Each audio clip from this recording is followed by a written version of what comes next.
The Reckless Challenge.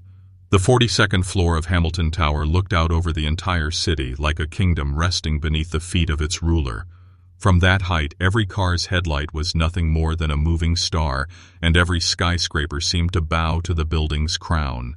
Inside the conference room, the space was so still that even the soft hum of the air conditioning felt intrusive. The walls were lined with glass that allowed the fading orange rays of the sun to flood the room with a glow that was beautiful but lonely.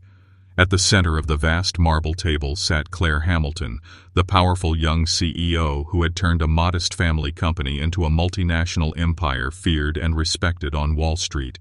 She sat upright with the poise of someone who had spent her life being observed, judged, and expected to always rise above.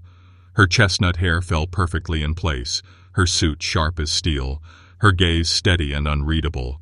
Yet before her was something unusual, something that softened her aura for a moment.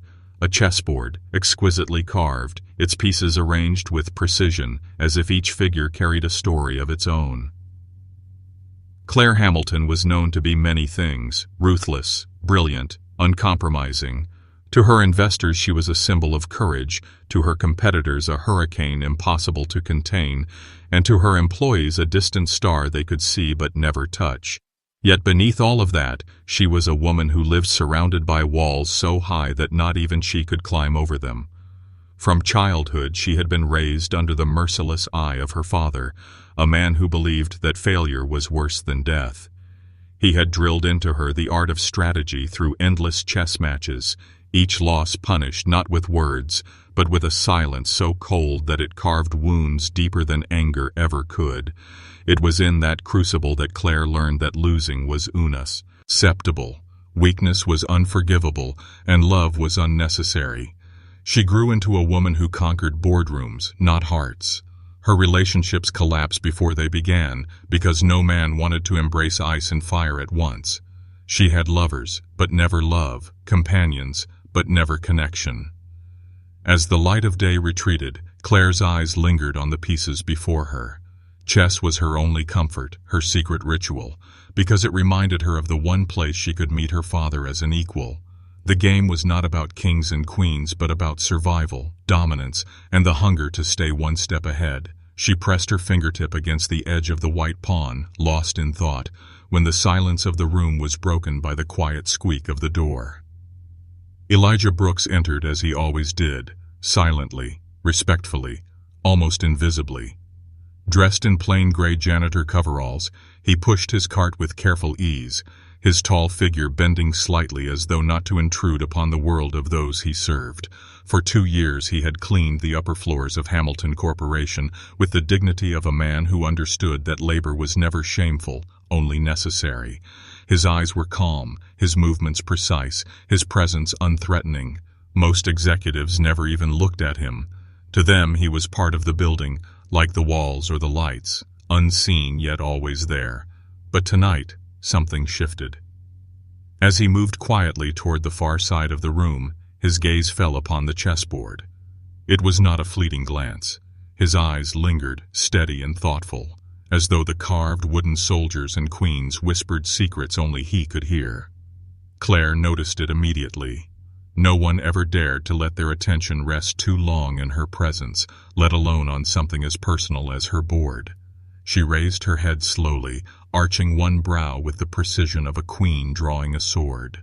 "You know this game?" she asked, her voice soft but edged with challenge, like velvet hiding steel. Elijah paused, his hands resting on the handle of the cart. He met her gaze with calmness, not arrogance, not submission, just the kind of steady look that belonged to a man who had survived storms far greater than judgment. "I know it," he replied, his voice deep and even, carrying a weight that seemed to settle into the room. Claire's lips curved into the faintest smirk. She had not felt entertained in a long time. Most men bored her within minutes, either rushing to impress her with their wealth or shrinking under the shadow of her power. But here stood a man in faded work clothes, unremarkable to anyone else, who dared meet her eyes without flinching. The air between them thickened with an unspoken energy, and in that moment, reckless words escaped her lips. Words meant to test, to mock, to stir the silence into something more dangerous. "If you beat me in chess," she said slowly, each word rolling across the marble table like a stone tossed into still water. "I'll marry you."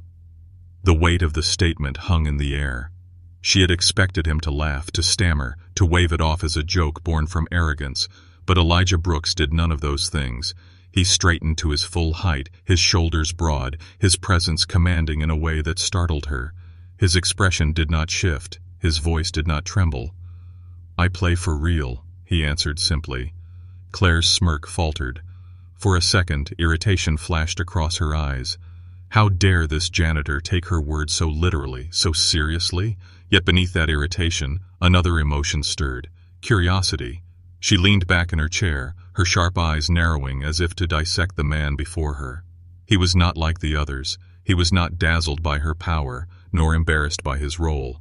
He stood before her as though they were equals, maybe even rivals. Her heart, usually locked in ice, trembled with something unfamiliar. Liar. Was it excitement, amusement, fear? She could not name it, but she wanted more of it. Slowly she gestured toward the chair across from her, her voice softer, stripped of its mocking edge. "Then have a seat," she said. "I want to see just how good you really are." Elijah walked toward the chair with deliberate steps, each one silent yet heavy with meaning. He sat down with the composure of a man who had done this 1,000 times, his eyes falling upon the board not as a curiosity, but as a battlefield he knew by heart.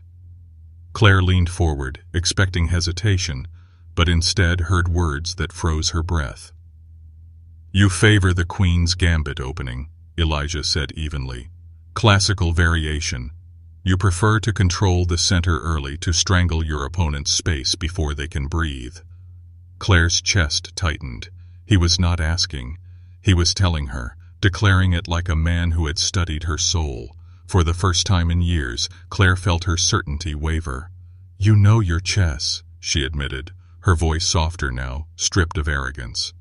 Elijah allowed the faintest smile, not of pride but of certainty. "Are you sure you want to continue?" he asked. Claire narrowed her eyes, her pride flaring. "I don't often lose," she replied. "We're alike then," Elijah answered, his tone calm, unshaken. She lifted her white pawn, her gaze locking with his. "Let's begin." The first move echoed across the room like the strike of a bell. The white pawn slid forward across the marble surface, a symbol that this was no longer just a game. In the silence that followed, Claire noticed something she had ignored until now. Elijah's hands. Large, steady, precise. They guided the piece with a grace that felt almost artistic. How strange, she thought, that such hands could belong to a janitor whose life must have been filled with labor and hardship. Those hands were meant for more. Claire's mind tried to focus on the board, but her heart betrayed her. A flicker of warmth, a spark of intrigue she had not felt in years, threatened to break through her armor. She pushed it aside, forcing her sharp mind to calculate the possibilities ahead. Yet deep inside, she could not escape the feeling that something larger was at play, that this man, this ordinary custodian, might not only challenge her on the board, but unravel the very life she thought was unshakable. The antique clock in the corner ticked softly, counting seconds that felt like centuries. Elijah leaned forward, his dark eyes fixed on the board, his expression calm but alive with quiet intensity. He moved his pawn with the precision of someone who knew not just the game, but the weight of every choice. The air shifted. For Claire, this was no longer a joke.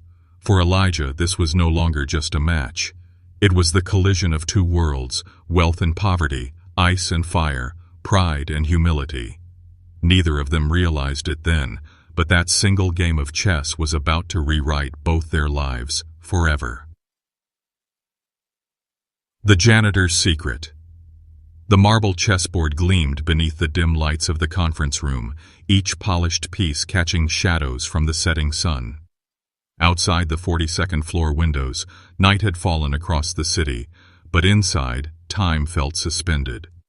Claire Hamilton, the formidable CEO whose life had been built on victories and ruthless choices, now sat across from Elijah Brooks, the janitor whose steady hands and calm presence unsettled her in ways she could not explain. For her, the game had started as a reckless amusement, a casual attempt to mock a man she thought beneath her. Yet as their first few moves unfolded, her pulse betrayed her calm, racing faster than it ever had in boardroom negotiations worth billions. Elijah leaned slightly forward, his eyes never leaving the board. Every move he made seemed measured, not just with knowledge but with a deeper understanding that felt alive, breathing. His pawn slid forward, unhurried yet purposeful, blocking the very line Claire had intended to dominate. She studied him carefully, searching for hesitation, a sign of uncertainty, but all she found was the steady gaze of a man who carried storms within him yet refused to let them break him.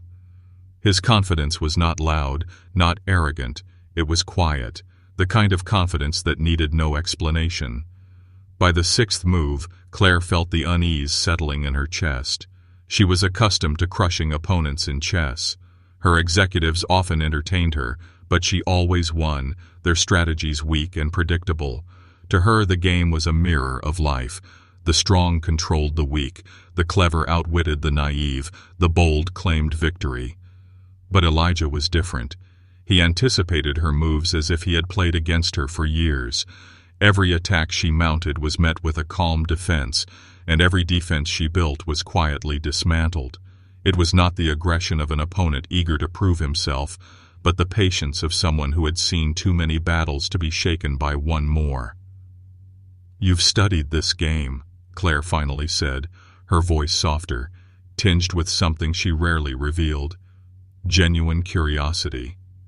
Elijah's lips curved into the faintest smile, though his eyes never strayed from the pieces. "I've lived it," he replied simply. The word struck her harder than she expected. What did he mean by lived it? It sounded absurd. Chess was a game, a battle of minds, not life itself. Yet the way he said it, steady and certain, made her chest tighten. For the first time in years, she wondered if she had underestimated someone. She leaned back, folding her arms, determined to shake off the growing unease. Her knight leapt forward, aggressive and bold. But Elijah's reply came like water flowing into cracks, quiet yet devastating. His bishop slid across the board, cutting off her queen's escape route with surgical precision. She blinked in surprise, realizing too late that he had seen her trap before she even laid it. Her voice, stripped of its usual control, slipped into a whisper. "Who are you really?" Elijah looked up then, meeting her gaze fully for the first time.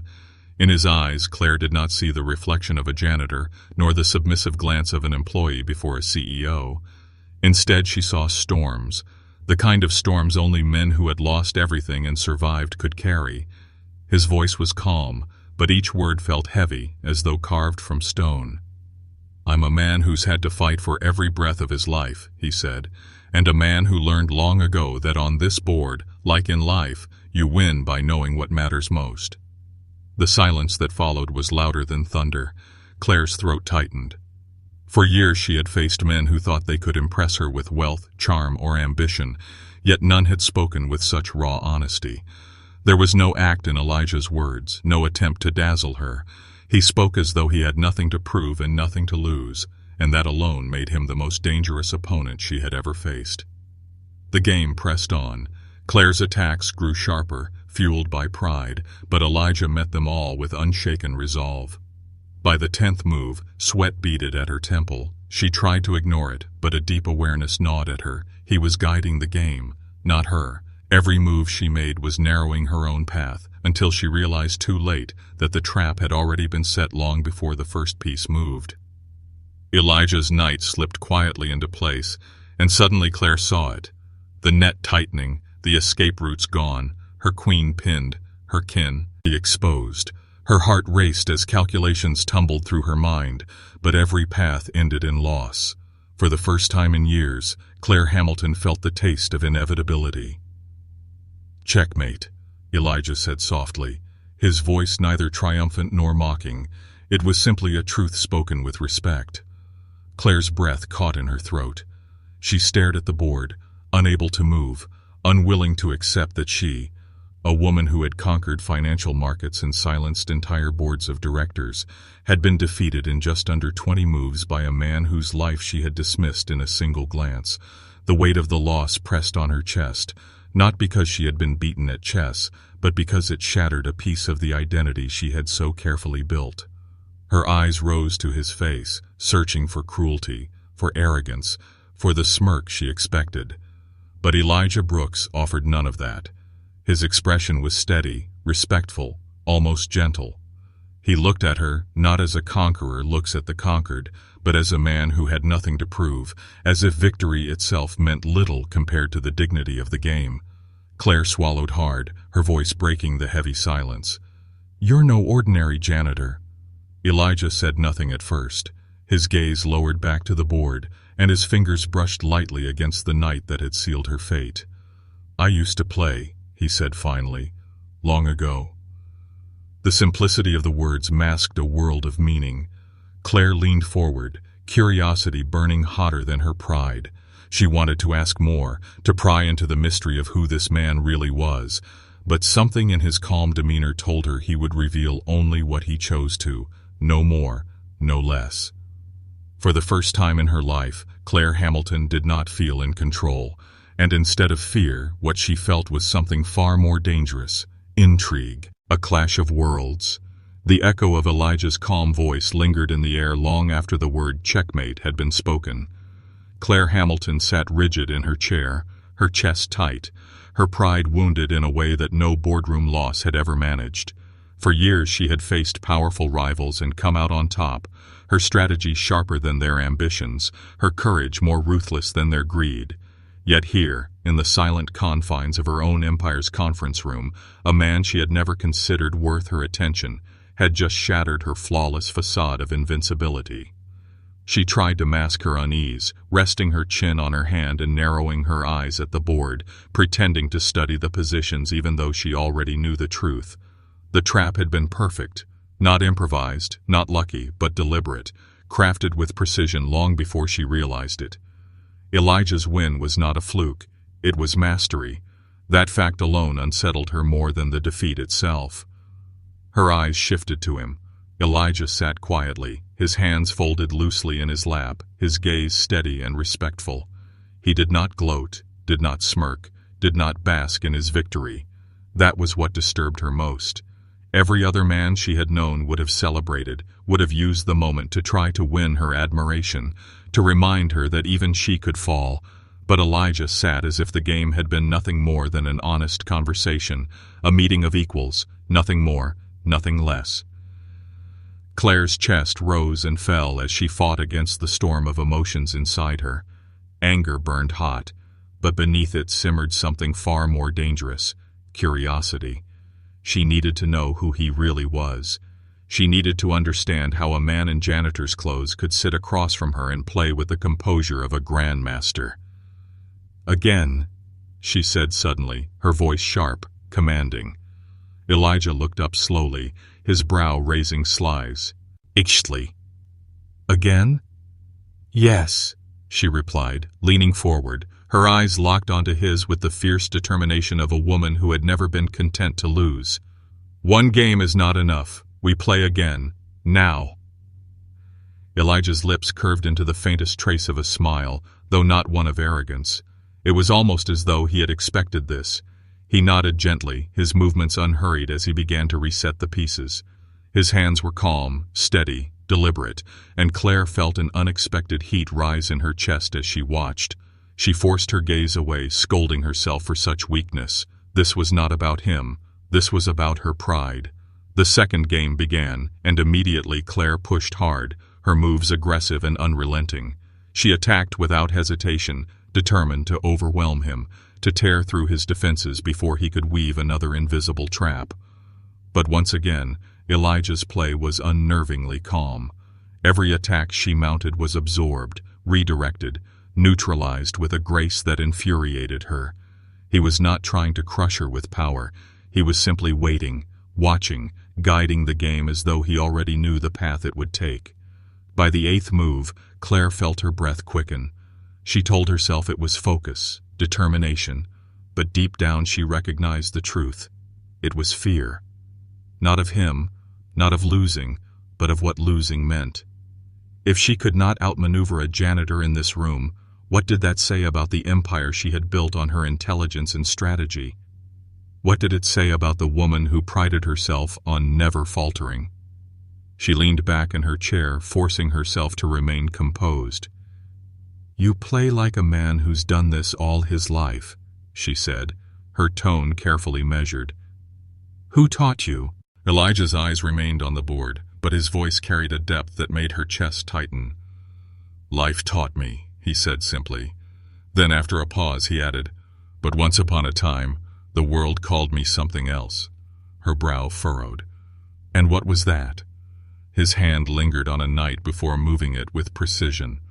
Only then did he look up at her, his dark eyes filled with storms of memory. "Prodigy," he said. That was the word they used. The revelation struck her harder than she expected. Prodigy. The word echoed in her mind, stirring images of forgotten newspaper clippings, vague headlines she had once skimmed in her teenage years about a young American chess genius who had risen fast, spoken of as the next Bobby Fischer, only to disappear without explanation. Her breath caught in her throat as realization flickered in her mind. Could it be? But before she could ask, Elijah spoke again, his voice steady but edged with a sorrow so deep she felt it in her bones. "I had a wife once," he said softly. "She believed in me when no one else did. And when the world called me a genius, she was the only one who saw the boy inside who was just trying to survive." His gaze dropped, and for the first time his composure wavered. "When cancer took her, everything else stopped mattering." Claire froze. For a woman who had spent her life walling herself against emotion, the raw honesty in his words pierced through her armor. She wanted to say something, to offer the comfort she had never been able to give anyone before. But the words died on her tongue. She had never known how to console, how to be gentle. Her world was built on dominance, not compassion. Elijah's voice steadied again, though the pain lingered behind his eyes. "I left it all behind. The tournaments, the prize money, the newspapers. None of it could bring her back. And I had a daughter who needed me more than the world ever did." Claire's breath caught again. A daughter. The revelation painted a picture she had not expected. She imagined him, not as the stoic man before her, but as a father working long nights in coveralls, sacrificing everything to protect a little girl whose entire world depended on him. The image unsettled her in ways she could not explain. Her mind wanted to retreat, to rebuild the icy walls that had kept her safe, but her heart betrayed her. For the first time in decades, Claire Hamilton felt something dangerous stir within her chest. Admiration. She leaned forward, her eyes narrowing, but her voice softened against her will. "So that's who you are," she whispered. Elijah did not reply. He only moved his bishop across the board, and in that moment Claire saw it. Another trap, another flawless snare that left her queen cornered, her king strangled. She inhaled sharply, her chest rising with tension, as she realized she was on the brink of defeat again. The silence stretched heavy across the room as Elijah's final move clicked into place. He looked up, his eyes meeting hers with the same calm dignity as before. "Checkmate," he said softly. Claire stared at the board, her pride screaming, her heart racing, her mind unraveling. She had lost again, not just to a man she had once dismissed as invisible, but to a man who carried pain, love, and dignity in equal measure. And for the first time in her life, she realized the most terrifying truth of all. She did not want the game to end. Behind closed doors, the city lay cloaked in night, its glittering towers glowing like scattered jewels. But inside the 42nd floor of Hamilton Tower, the atmosphere was heavier than the skyline outside. Claire Hamilton sat at her marble desk long after Elijah had left, her thoughts drifting not to the emails flooding her inbox, nor the contracts stacked neatly at her side, but to the man who had defeated her twice in a single evening. Her pride screamed in protest, demanding she dismiss him, erase him, and bury the memory of those quiet, devastating checkmates. Yet her heart refused to obey. Something about Elijah Brooks had unsettled her in a way she could not explain, and the more she tried to silence the thought, the louder it became. For years, Claire had thrived on predictability. Every person in her world was easy to read. executives eager for approval, rivals hungry for power, suitors dazzled by her wealth but afraid of her strength. They were all the same, and all of them bored her. But Elijah was different. He had no need to impress her, no desire to exploit her, no fear of her power. He met her gaze as an equal, perhaps even as a man who saw through the layers of armor she had spent her life building. That thought alone was enough to keep her awake long after midnight, her fingers drumming restlessly against the chessboard she had yet to reset. The next morning, Claire arrived at the office earlier than usual, her mind already consumed by curiosity. She could not focus on financial forecasts or expansion strategies, nor could she sit through board meetings without drifting into thoughts of Elijah's quiet confidence. By mid-afternoon, she gave in to the one impulse she rarely allowed herself: investigation. She summoned her assistant, a nervous young man who prided himself on efficiency, and asked him to gather whatever records existed on Elijah Brooks. The assistant returned hours later with a slim file. Claire dismissed him with a nod and opened it alone in her office. The contents were sparse: employment records confirming Elijah's 2 years as a janitor at Hamilton Corporation, a previous position at a local community center, and before that, an unexplained gap that stretched back nearly a decade. No debts, no criminal charges, no scandals, just silence. It was almost as though Elijah had erased himself from the world. But tucked at the back of the file was something that stopped Claire cold. A yellowed newspaper clipping, fragile and worn with age, that her assistant must have stumbled upon during the search. The headline read, "American Chess Prodigy Stuns International Stage at 16. Below it was a black and white photograph of a younger Elijah, leaner, dressed in a suit that didn't quite fit, his eyes sharp, determined, but filled with a fire Claire had not seen in years. Her fingers lingered on the photo, her chest tightening as realization spread through her like wildfire. He had been real, the prodigy she vaguely remembered from years ago, the boy hailed as the future of American chess, the one who disappeared suddenly without explanation. That boy was Elijah Brooks, and now he was pushing a janitor's cart through her hallways as though none of it had ever happened. Claire sat back in her chair, her mind spinning. Why would a man of such talent, a man with the world at his feet, throw it all away? Why hide here, in her building, working quietly while the world forgot him? She wanted answers, not because her pride demanded them, but because something deeper stirred in her, a gnawing need to understand. That evening she lingered again in the conference room, the chessboard waiting. And as though drawn by invisible threads, Elijah arrived with his cart, his steady steps echoing in the silence. Their eyes met. And for a moment, neither spoke. Then Claire gestured toward the chair opposite her, her voice softer than before. "Sit," she said. "We're not done." Elijah hesitated, then moved toward the chair, lowering himself with his usual composed grace. The game began again, pieces sliding across the marble surface in a rhythm that had begun to feel dangerously intimate. Yet Claire's mind was not solely on the board this time. Her eyes drifted to him between moves, to the calm in his posture, the quiet strength in his face. Finally, unable to contain herself, she broke the silence. "I found a clipping," she said evenly, though her heart thudded in her chest. "From years ago, about a boy prodigy who stunned the world of chess before disappearing." Elijah's hand froze above a pawn. His eyes lifted slowly, locking with hers. For the first time since she had met him, Claire saw something unguarded flash across his face. Pain. "You shouldn't have looked," he said quietly. "I had to," she replied, her voice steady despite the turmoil inside her. "You don't belong behind a janitor's cart, Elijah. You belong here, across this board, across any board, with the world watching you. Why did you leave it?" For a long moment, Elijah said nothing. He leaned back, his gaze drifting toward the window where the city lights shimmered like stars. When he finally spoke, his words were heavy, filled with the weight of years.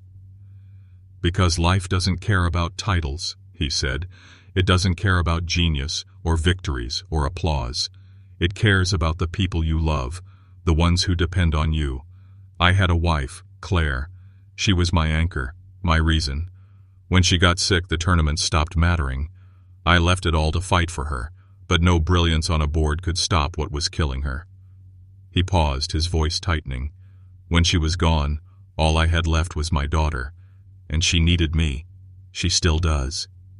Claire's throat tightened. She imagined him leaving behind trophies, stages, the applause of thousands, just to sit beside his wife's hospital bed, to hold her hand while her strength faded, to be there when the world turned dark. And then, afterward, to rise each day not for himself, but for his little girl who looked to him for everything, for a woman who had never known true love, never felt the warmth of selfless devotion. The image was almost unbearable. "Your daughter," Claire whispered. "She's the reason you're here." Elijah nodded. "This job gives me insurance, stability. It's not glory, but it keeps her safe, and that's worth more than any championship I could have won." The words struck Claire harder than any loss on the board ever could. All her life she had fought for power, for wealth, for dominance, believing that was what defined victory. Yet here was a man who had given up greatness without hesitation, who measured success not in trophies but in the well-being of a child. For the first time, Claire wondered if she had been fighting for the wrong things all along. The game between them continued, but Claire hardly noticed the pieces anymore. Her eyes lingered on Elijah, on the quiet dignity that wrapped around him like a second skin. The walls she had built around herself for decades trembled with cracks, and in those cracks, something dangerous slipped through. Something she had long ago sworn she would never feel. As the clock in the corner chimed softly, Claire realized with a start that the game had ended, though she could not even recall how.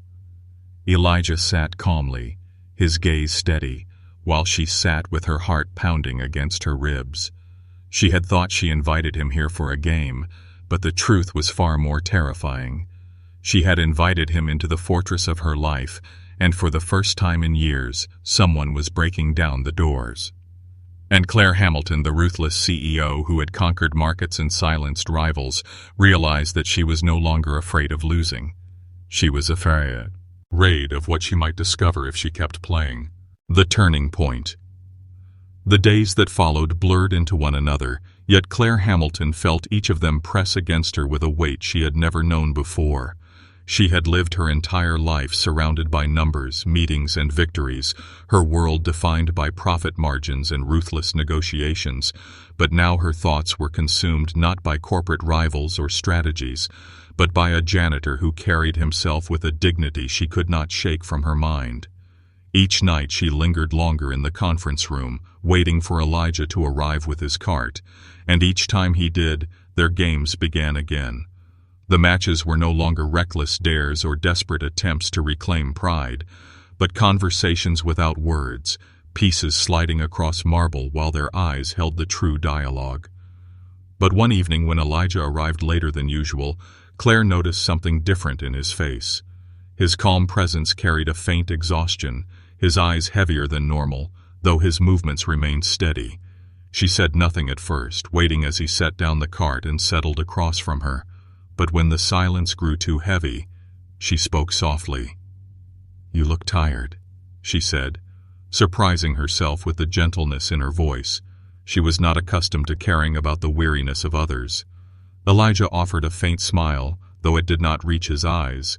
"My daughter had a difficult night," he said simply. Claire's brow furrowed. She had not asked much about his daughter since he first revealed her existence, partly because she had been afraid of what it might stir inside her. But tonight the image of a child struggling in the dark while her father worked long hours clung to her heart. "What happened?" she asked, her voice almost hesitant. Elijah's gaze dropped briefly to the board, his hand brushing over a pawn as though grounding himself in its simplicity. "Mia has severe asthma. Some nights it's worse than others. I sat up with her until she could finally sleep." His words carried no complaint, no bitterness, only the steady tone of a man who had accepted hardship as part of his daily life. Yet to Claire, each syllable felt like a blade pressing against her chest. For a moment she was silent. Claire Hamilton, the woman who had been raised to see compassion as weakness, found herself struggling with the weight of someone else's pain.